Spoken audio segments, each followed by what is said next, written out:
So we're going to continue talking about order of operations. Last time we talked, we used only whole numbers, but this time we're going to do order of operations with rational numbers.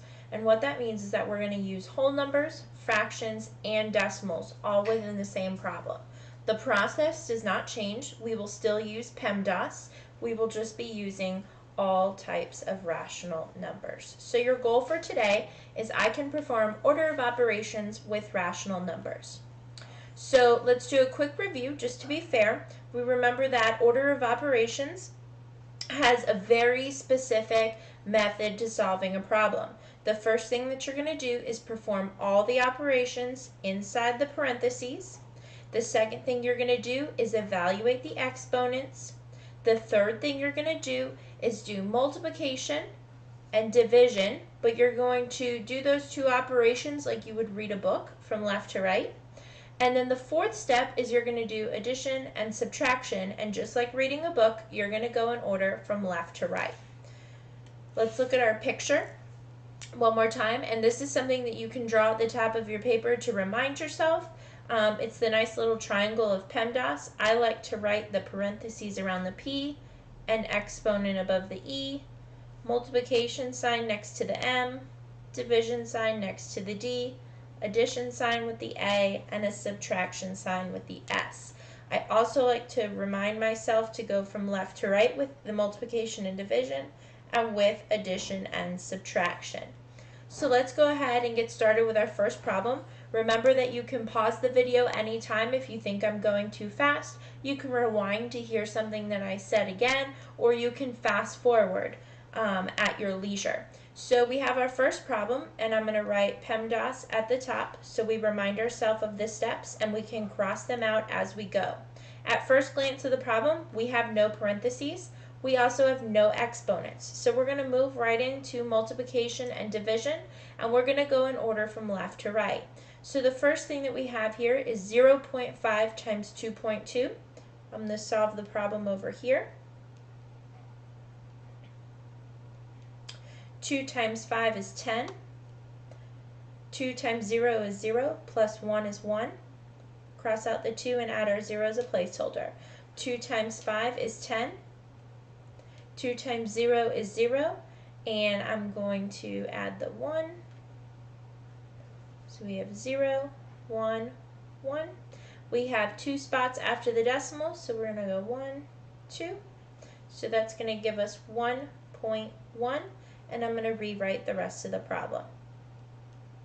We only have addition left, so we're done with multiplication and division, and we do addition and subtraction in order from left to right. So I'm going to line these guys up here to solve them. And I'm going to bring down my decimal point. 4 plus 1 is 5. 1 plus 1 is 2. So my answer to this is 2.5. Using rational numbers in order of operations, you have to do a little bit more computation because it's more difficult to multiply, add, subtract, and divide decimals in your head than it is with whole numbers. So don't be afraid to show your work. Okay, so example number 2. Again, it looks like we have some decimals in here. I'm going to write PEMDAS at the top so that we can hold ourselves accountable for following the order of operations. So the first thing that I have here is I have some parentheses. So I'm going to go ahead and show my work on the side. 2.2 plus 4.6. I'm going to add them up. 2 plus 6 is 8. 4 plus 2 is 6. So I have 6.8. And I'm going to bring down the rest of the problem.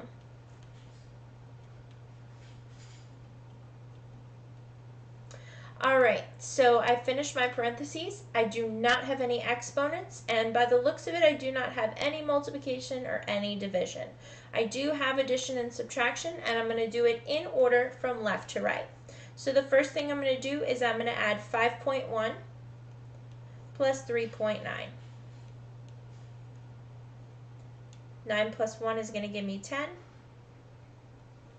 5 plus 3 is 8, plus 1 is 9. So that's going to give me an even 9 as a whole number. Right, rewrite the rest of the problem. So now I have 9 minus 6.8.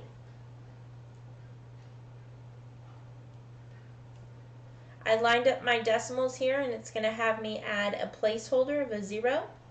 I'm going to have to borrow. 10 minus 8 is 2. Bring down my decimal point. 8 minus 6 is 2. So my final answer to this problem is 2.2. Again, you're going to notice we're following the exact same process as when we used whole numbers, but we're going to have to pause a little bit longer to do some computation that we would usually be able to do in our head. Alright, so we have our PEMDAS at the top again for example number 3. We do have some parentheses to take care of, so we're going to go ahead and take care of those right now. We have 2.8 times 1.5. Alright, 5 times 8 is 40. 5 times 2 is 10 plus 4 is 14. We're going to cross out the 5 and add our 0 placeholder. 1 times 8 is 8, and 1 times 2 is 2. We're going to add these all up. 0 plus 0 is 0. 4 plus 8 is 12. 2 plus 1 is 3, plus 1 is 4. I look back at my original problem and I had 2 numbers after the decimal, so I'm going to move my decimal point over 2 times. So I'm going to go ahead and rewrite the problem again.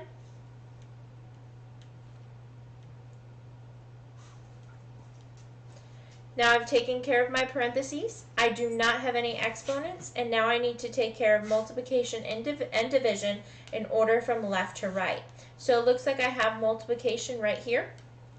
So I'm going to come over here and do some multiplication. So 2 times 1 is 2, 2 times 2 is 4, and I only have one number after the decimal, so we're going to move it over once. So my answer to that is 4.2 minus 4.2, and we don't have to do much computation to know that that answer is 0. Alright, let's move on to example number 3. So it's pretty obvious from the problem that we have some fractions. Don't let that scare you though. We're going to write our PEMDAS at the top. Okay, so we have no parentheses and we also have no exponents. We need to do multiplication and division in order from left to right. So we're going to go ahead and start with that. We have multiplication first. So we have the whole number 1 times, and I like to use a little dot for my times, 5 over 2. Now remember, I take this whole number 1 and I put it over a 1 in order to make it a fraction. And I simply multiply across. 1 times 5 is 5, and 1 times 2 is 2. So I end up with 5 over 2. And I'm going to go ahead and rewrite the problem over here.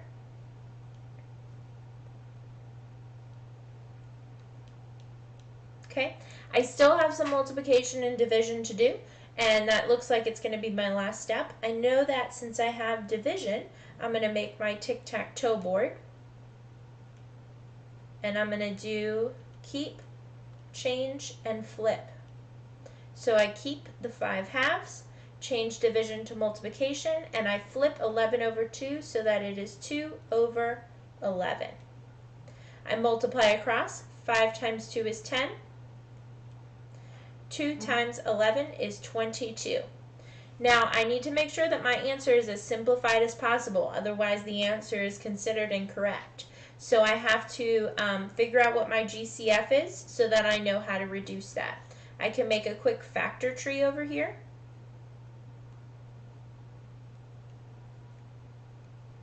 For both numbers. I see that the common factor is 2. So my GCF is 2, so I'm going to divide both the numerator and the denominator by 2. 10 divided by 2 is 5, and 22 divided by 2 is 11, so my answer is 5 over 11. Alright, let's try example number 5. I'm going to write PEMDAS at the top here.